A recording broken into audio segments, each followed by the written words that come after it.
American Freak Show, Democrats in Congress. The American political landscape has witnessed a paradoxical phenomenon.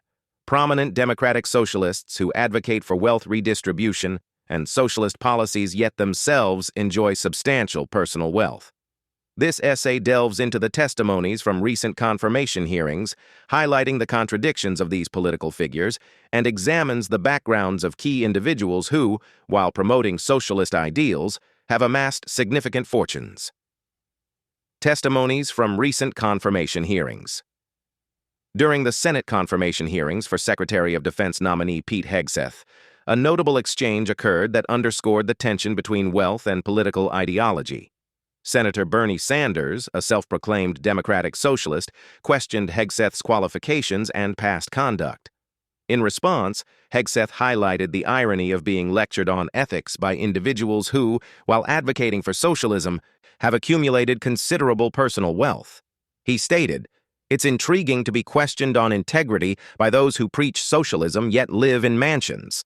Similarly, during the confirmation hearings for Robert F. Kennedy, Jr. as Secretary of Health and Human Services, discussions arose concerning the financial backing of political campaigns. Kennedy, known for his controversial views, was scrutinized for his associations and the funding sources of his initiatives. These hearings illuminated the complex web of wealth and influence that often underpins political advocacy. Profiles of prominent figures. 1. Bernie Sanders.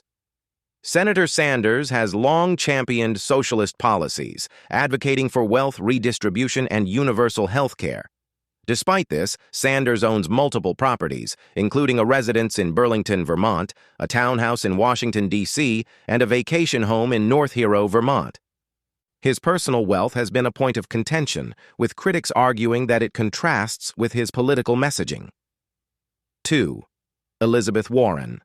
Senator Warren has positioned herself as a progressive, focusing on income inequality and corporate regulation.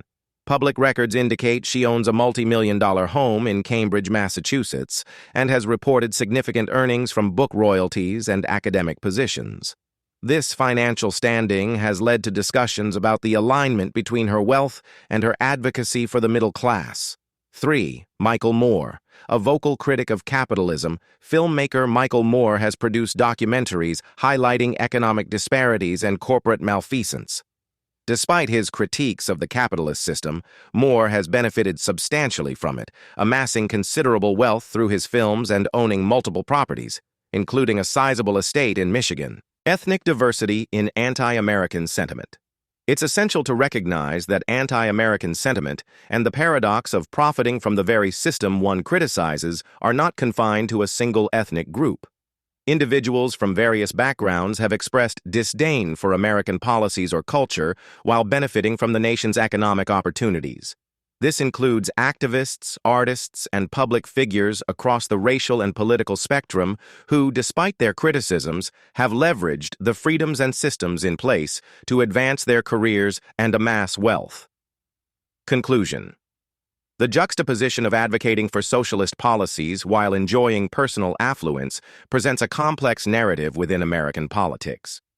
While promoting equality and wealth redistribution ideals, several prominent figures simultaneously navigate and benefit from the capitalist structures they critique. This dichotomy raises questions about authenticity, integrity, and the practical implications of their advocated policies.